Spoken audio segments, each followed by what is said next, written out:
Good morning, everybody, and welcome back to Louisiana Homestead. Today we're going to start out by seeing what Mr. E's got going on in his garden. So what you got going there, Mr. E? I see you moving some stuff around.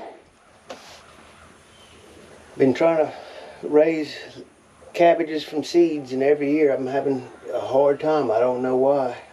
I can usually raise anything in these little pots and start my own seeds, but cabbages is rough. They keep coming up and they dwindle out and fizzle out. These don't look, but that's some that I thinned out a while ago. They actually look pretty good, but I tried replanting something like that and that don't work either.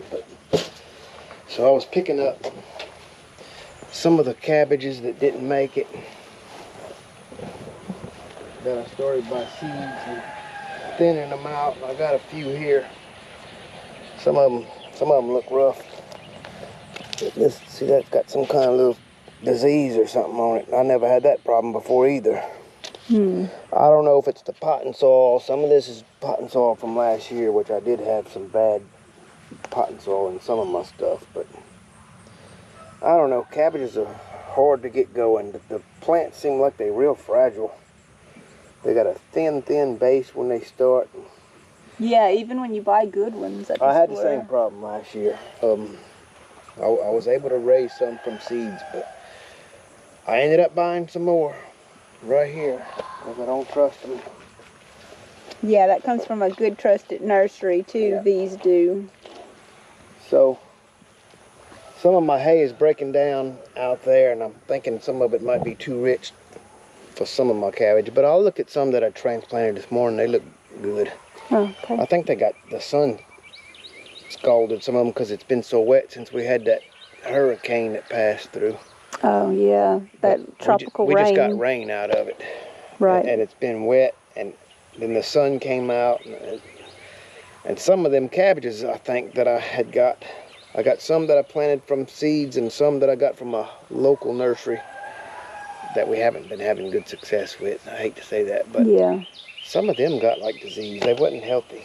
So I'm having a hard time this year getting my cabbages going, what it amounts to. My mustards, turnips, and collards is rolling.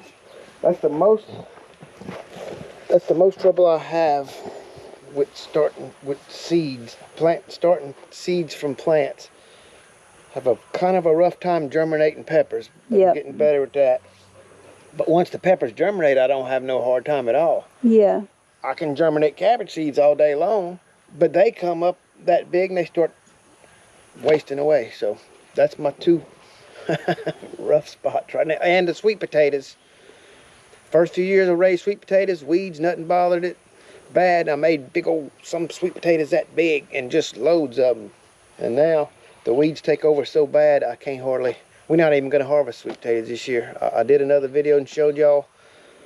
I thought it was too many weeds, but it looked like the vines of the sweet potatoes look good. But I dug in there with the shovel the other day because it's time to harvest. It's been like 105 days, and some little sweet potatoes this big.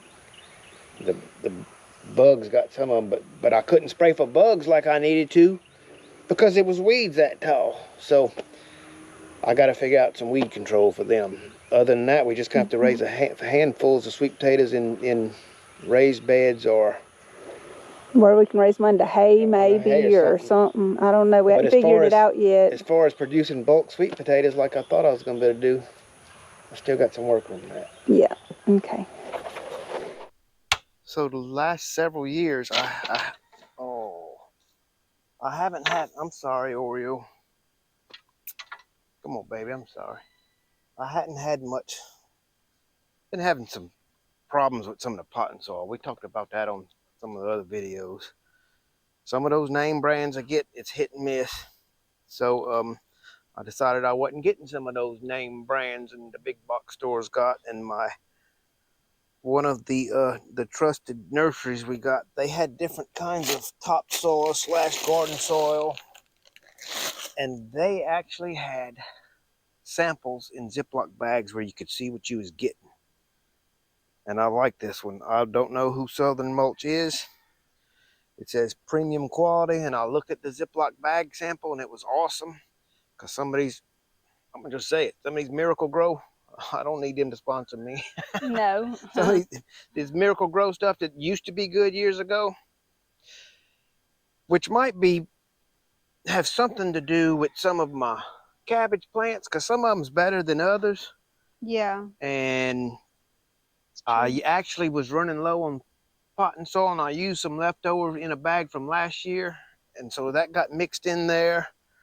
So I think I might have some bad soil again. I don't know why they can't make good potting soil anymore. That's what I'm finding. finding. What the deal is. And I don't necessarily have to have it, but it makes it easier to transplant stuff. Yeah. And if you got good stuff, it adds stuff back in your soil. You always got to put stuff in. I got some brewing right here, I call it. I mixed it with a little sand and perlite and grass clippings where I can do my own stuff. Oh yeah, and I know if you don't want nothing to come up like little seeds and sprouts, you got to bake it, or but I'm making my own mixture right here. It looks pretty good. It looks better than that stuff I've been seeing that's coming out them bags from the store. And it ain't full of bark. See, there's a little of that perlite or whatever you call it, but I got to mix it up more. But that's what I'm gonna use to get my tomato plants and stuff in, if the Heavenly Father lets me, in the spring. By then it ought to be. This was piled high with grass clippings, and it just. Watch out! I see some ants right there. They all on me. I already feel them. There's ants everywhere this year. That was piled high with grass clippings, and it just melted down. So I'm gonna have to change my battery in a second. You got a battery with you? Mm-hmm. Okay. So we're gonna open this. I never looked at it before, except what my nursery people told me it was in a Ziploc bag. We had a sample. So let's see. And I like the sample. That other stuff always had all kind of bark and. Oh yeah. That looks nice. Oh yeah. See, I don't have no big chunks of bark. That Miracle Grow, it's like planting your. Lately, it's like planting your seeds in some pine bark.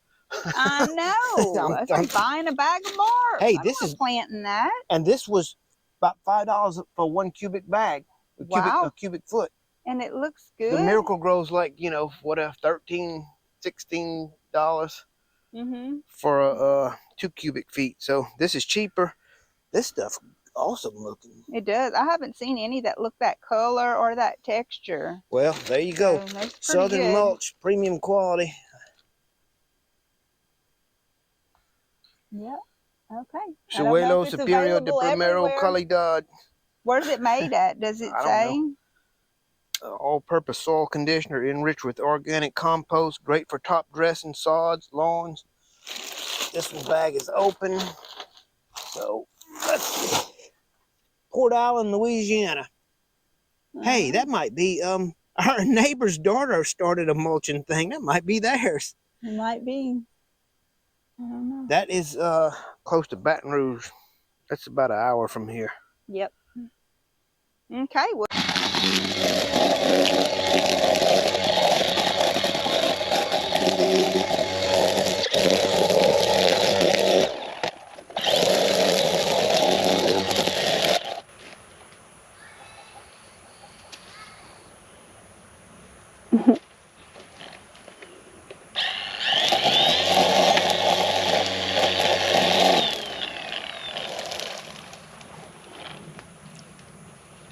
What are you doing?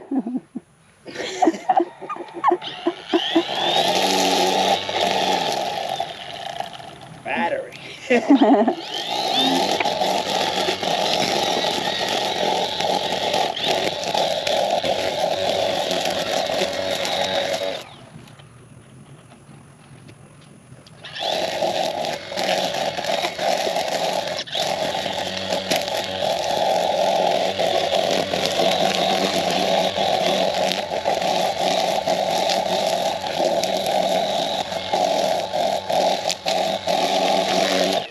I'm not worried about pretty. Y'all heard me say that before. I'm gonna try to make a hole in a different spot where other stuff might have been planted not too long ago. So I'm not worried about how it comes out as far as this is even with that plant and all that kind of stuff. Yeah. I always said Mr. E's not about pretty, he's about produce. Yeah, let's make sure we get something that's gonna make some food. Well, we don't care if it's lined up real pretty.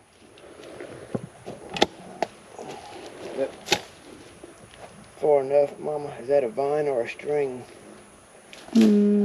Fine. I'm gonna plant some. I got some planted in my other garden where my mustard and turnips are, but I'm gonna plant some here. I like to put my eggs, not all my eggs, in the same basket. Right, spread them out. And if we do get some more hot sun, which I'm sure we will, these will be protected from some bad solar radiation with a shade cloth. And if the sun kills some over there, some of these might live. Yeah, and these also be protected from rabbits or any kind of... Oh, yes. That was one of the main reasons for building this before, was to protect it from chickens and rabbits. One time I had $40 worth of cabbage plants and stuff out there. And I seen where a rabbit had nibbled on a couple. I bought some and planted them, and they was all pretty, and they had the rows all pretty out there before I built this. I remember. And first night, I think, maybe a rabbit or two, but the next night or something, like, I can't remember the details. I went out there, and it was broccoli and cabbage and probably cauliflower too, and all you could see was stems. Yep. All the way down the row, and it was bad. They ate it all, and you couldn't keep them out. You couldn't catch them in it. So we had to do a fence to keep them out. I got some poultry wire and some posts and some 2x4s, and I went to work. And really, I love this garden. See, I had already had this part built, and this was up to here. It was, I don't know. Yeah, you had just built this section first. Yeah. 4 4s, 8, 9, 10. I don't know. It's 12 foot wide, I think, and 36 foot long, I think. Yeah, and all we had was that section, so I had doors coming in it, and it was... Yeah, he had a door on that side, and he had a door on that side. Yeah. And all this stuff is starting to need to be replaced. This was a new piece. It needs to be stretched out, but that piece over there is gone. Yeah.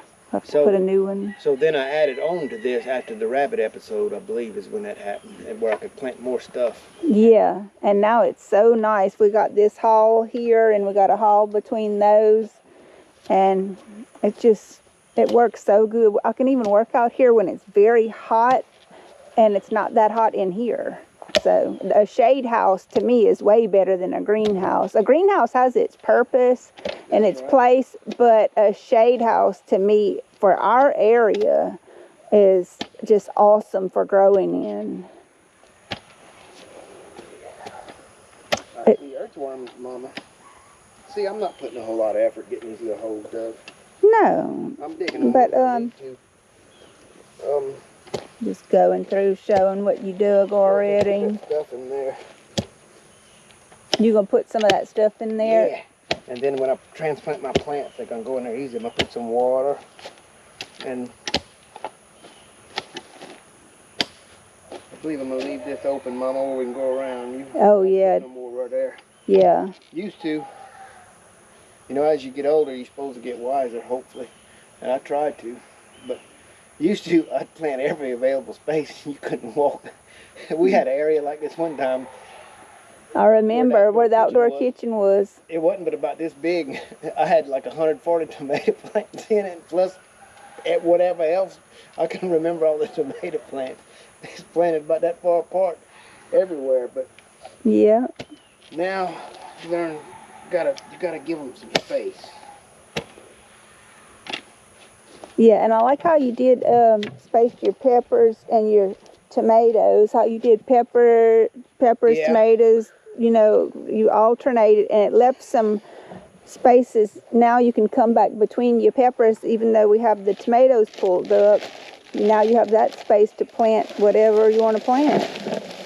Man, I am in love with this stuff, I think. And you're still getting some shade off of the pepper plants. Man, that is some different kind of stuff. $5 a bag, roughly. It might have been $5 and some change, but we might be going back to Opelousas and getting some more of that. I like that stuff. 1, 2, 3, 4, 5, 6, 7. Yeah, I usually get about 6 plants or so on a row. See, like that's 1, 2, 3, 4. That's 6. How many is that? 5. That's 5. 5 pepper plants right there. But these is gonna be cabbage and broccoli. Yeah, they don't. They do spread out. I mean, they do get kind of big. A head of cabbage, it actually does get pretty large. So it needs a little space too. You can't plant them right on top of each other. I'll put the next one thinner, more than, I'll spread the next one more. Those ought to have plenty space between them though, I think. About 2 foot between them. No, more than 1 foot of them.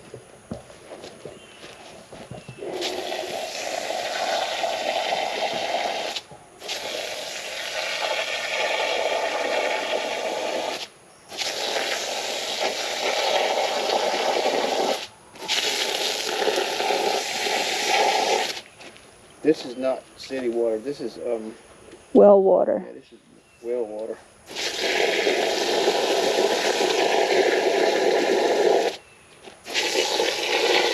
And it's not softened either. The one that comes out to the garden's not softened. It's what I grew up using well water, and I used to think that city water. I know it got different chemicals and stuff in it because my son worked for a construction company where They worked at water systems, so they, yeah. But I always thought that city water was horrible for a garden, but in the front, Where you have city water. it's city water up there because where I bought that piece of land and it had it had city water available, and it would have cost me a lot of money to run my well water over there. I've been using city water there, and I'm raising everything. Yeah. You know, A lot of the that chlorine stuff- and all that dissipates. Exactly. So anyway, And it's better to me because you don't have to, when you doing a lot of heavy watering garden, if you're using a well that's got an electric pump on it, that pump's having to work so hard you better for believe something like that. So it's nice to have the city water in those cases. Let's see what Miss E's doing. Yeah, I see that. Man, Back, I like this stuff. it's kind of sandy-like too, huh? I didn't buy enough, I don't believe. I want to get some more of this. Oh, I can see we're going to be going back. I want to get some more of this. That's some good stuff. In the truck. So you bought 4 bags in all? Yeah. That ought to be enough to get you through this little project right here. Yeah. Good Lord. I've got all kinds of stuff on here. Some Rio Verde cabbage. Let's put them in there.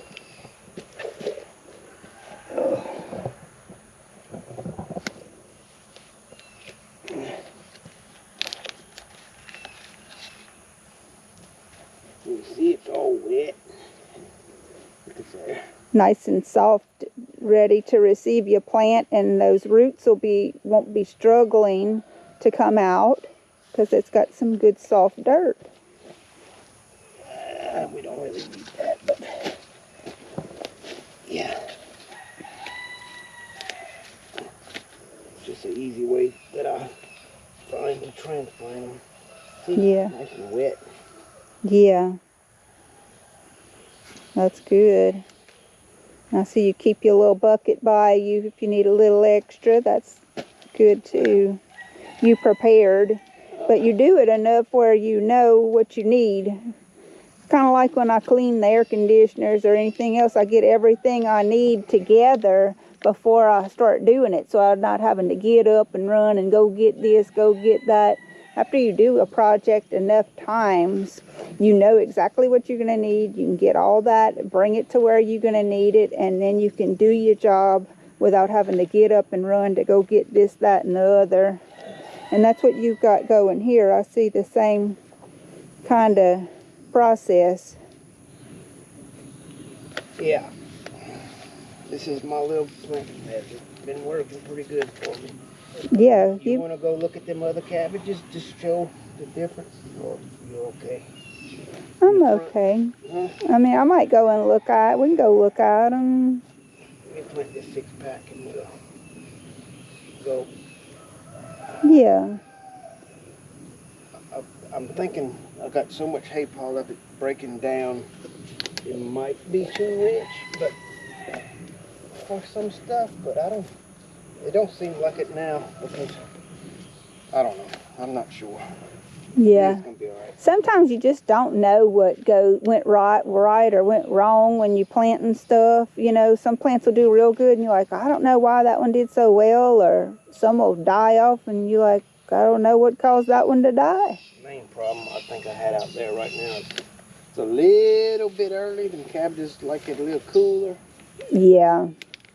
Got bugs, and we got heat. So A they lot got of moisture with a lot of heat in the sun. Well, not just heat, solar radiation, solar flares and stuff. Right now, the sun's going through a cycle. and they got stressed. Anytime you move anything, whether it's a plant or an animal or even a person, they become stressed. And then if you put them in a situation that, like you said, like you was explaining, then, you know, your chances for success just go down. Yeah. Well, we can walk over there, take a little break from this, Okay. and just to show them what we got going on. Okay.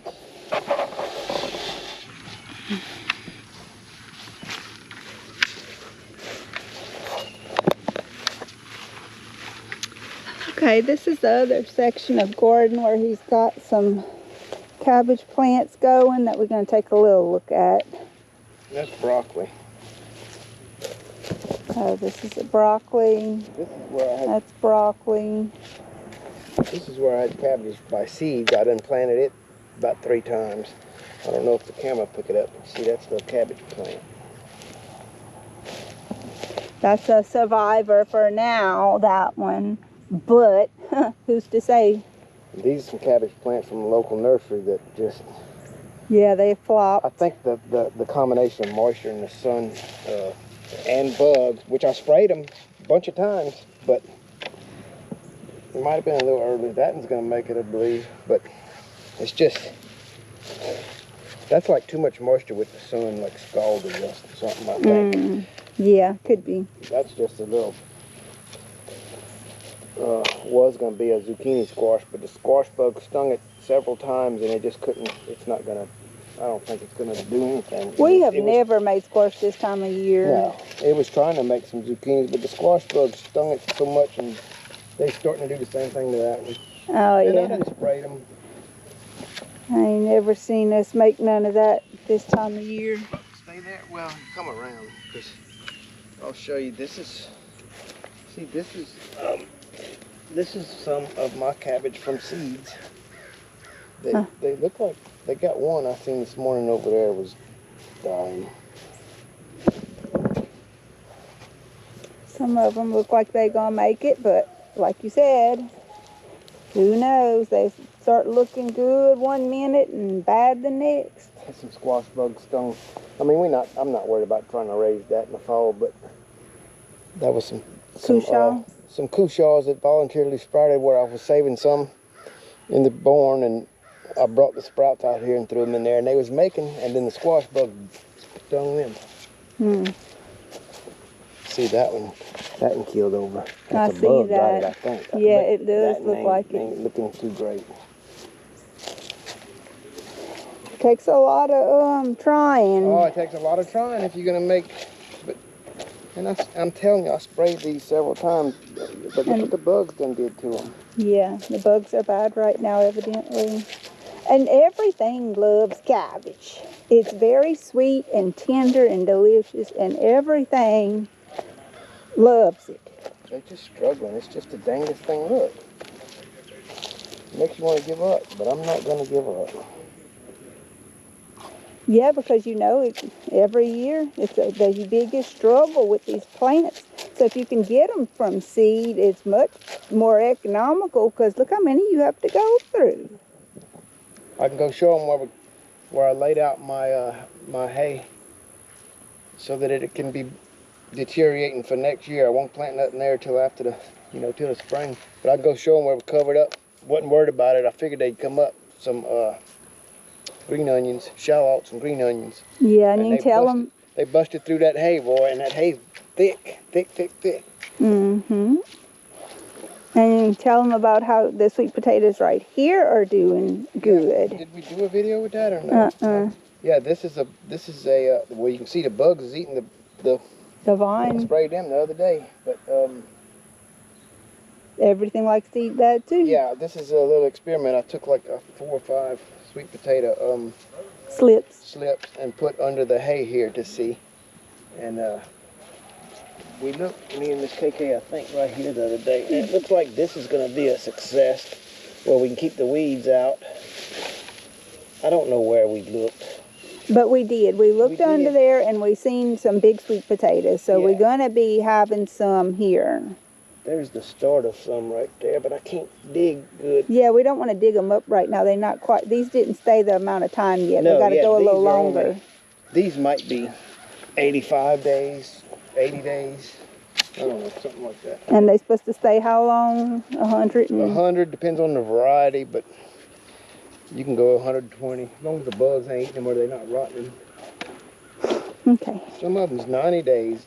They got a few early varieties that's 90 days, but they usually sweet potatoes about 100 days to 120. So you're looking at 3.5 months or something like that. And you can see right here where these greens are marking the rows pretty good I too. never had problems getting my greens, my mustards, collards, and turnips going. That's mustards. This is turnips. This is collards. And on the edge of my no-till area, I got going beans. I had a little room and a plenty of seeds. I slung out some mustards on the edge here, and that's coming up. So if you want to plant something easy, plant something like that. That's very easy to grow. As soon as it dries up enough,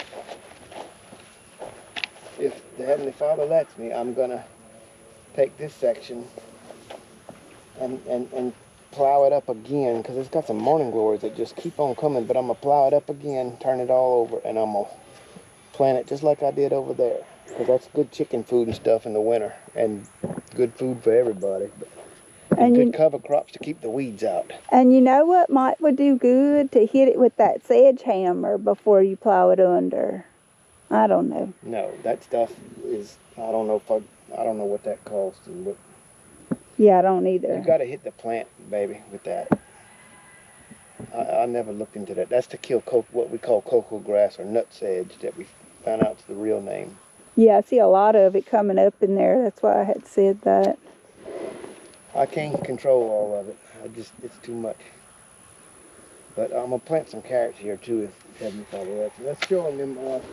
Look, that's probably a volunteer seed from the mustard from last year, because I didn't plant nothing here. You see that? Yeah. And that? That's not, but that is, and that is. A mustard or turnip, mustard I think it is. Yeah, they look very much alike. But there was some shallot bulbs when I they wasn't worried about harvesting.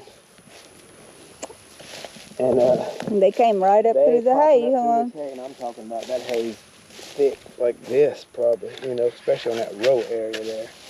Yeah. And you can see how we walk, and it's just... It's spongy, it's so much. He put a thick layer, because we got a bunch of hay from a good friend of ours that makes hay. And, it's like last year's hay or whatever. He was getting some fresh hay. So we got this hay from him at a good deal. There's some. But that's gonna make some. I learned, at least here, you don't have to pick green onions to store. You can just leave them out in the garden. It's a bulb, and they're gonna come up when it's time, and you harvest them as you need them. Mm-hmm. But that's a good thing to have, because they're easy to grow. You can't grow big onions. You could at least have the little bulbs off of these. Oh, and some yeah. of them make some good big bulbs. And they got a strong, good flavor. You could definitely cook with them just as you would a yellow onion. You might take a couple more of them, but it's got a good, strong onion flavor. They're just popping up through there. Way down up in here. Ooh, ants. Hey, that's one thing with mulch. You're going to have ants. Yeah, and especially with all this rain we've had, they come up to higher ground. I covered up what was left of all the yellow and zucchini squash we had growing here. So there's the actual squash that dried up under this hay. Look, some of that's popping up. And if we don't get no early frost, we'll make a few squash. Maybe. Probably so. It's possible. They're coming up. I have before. Look, there's some popping up out through the hay. But that's good. That all grows up, and you let it die back, and that fertilizes you. Adds amendment to the soil. There's some. There's some, and there is some more. They're coming up all over, huh? Yep. The banana plants are doing good too. The banana trees. Those were just planted this year.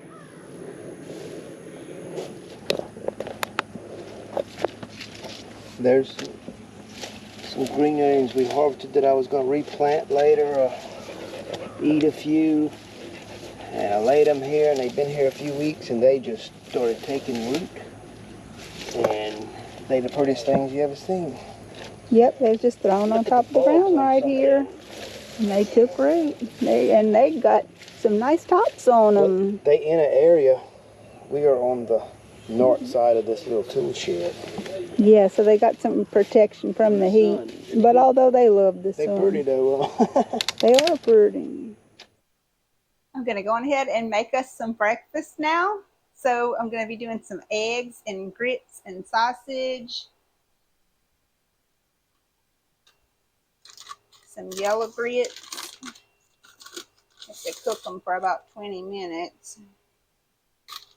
I like to put salt in the water too, because if you don't put it before, it's hard to get the salt in there afterwards. That ought to be about enough right there. This is some hash browns I made from some potatoes Mr. E grew. I froze them. So I'm basically going to break them all apart, even though they're nice and pretty. They usually won't stay together anyway. So cook those up. I'll put a lid on them so they can defrost even faster.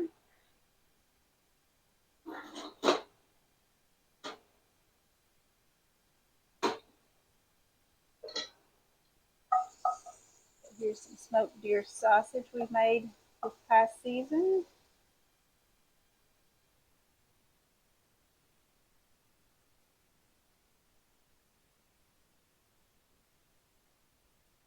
Our grits, they're coming up to heat. They're starting to thaw out. Very good. See if we can flip them or turn them or something. Oh yeah, see, they're softened right on up now.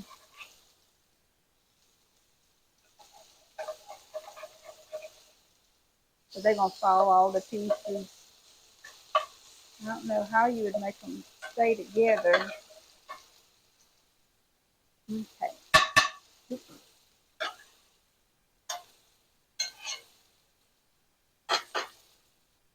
Do some whole wheat toast for us.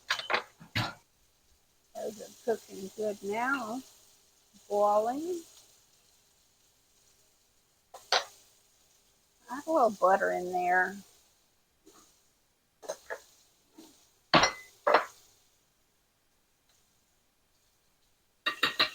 Butter makes everything better. Help it to not stick too.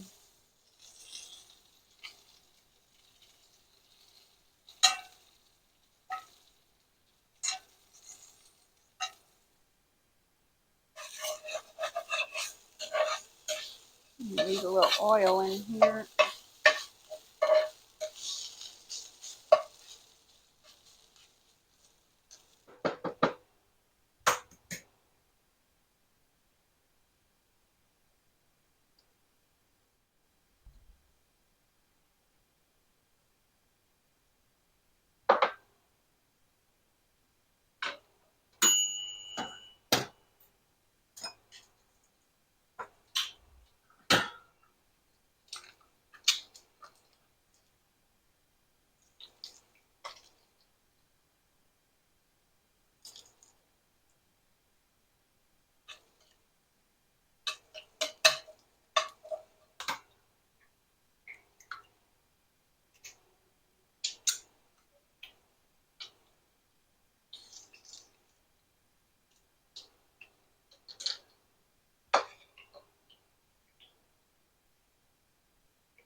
Yeah, I'm ready to eat. Me I'm too. hungry. It's 11:15. Sometimes we do this, guys, when we're working. We do lunch brunch, I call it. Yeah, you get out there early in the morning and drink your coffee and all that. And before you know it, you start working and then you start getting hungry and come in and it's kind of close to lunch. But sometimes we'll make lunch and sometimes we'll make breakfast, just whatever we're in the mood for or whatever we got available. Yeah, we're not really living by the clock. No, not too much. Hey, that's a side note. We have some in storage, made our own grits with some of our own corn. We got a little grinder. But this is not our own grits. No. But this is our homegrown potatoes, our homegrown eggs, and I call it homegrown. It's not store-bought. Our homegrown deer sausage. Yep. So that's about 2/3 of our meal. I think that's right. 2/3 is homegrown stuff. Yeah. And that's kind of typical around here. There we go, Mama. All right. Oh no. Be careful, that might be hot. Mama wants some Don't grits. burn yourself. Mama wants some grits. Oh yes, I definitely want some grits. They came out a little runnier to put on the plate, but It don't they'll matter. be all right. We eat them any kind of way. We ain't picky when it comes to grits. We just love them. There you go. Okay. You might need a little spoon with grits. And I see you made us some tea, so I thank you for that. All right. I guess we're going to eat and we're going to go back. Take a break and go back to work. Yeah. So thank y'all for watching. I hope y'all come back and see us again. I hope you'll like, share, and subscribe. And until next time, bye. Bye, everybody. Keep praying. Take care of each other.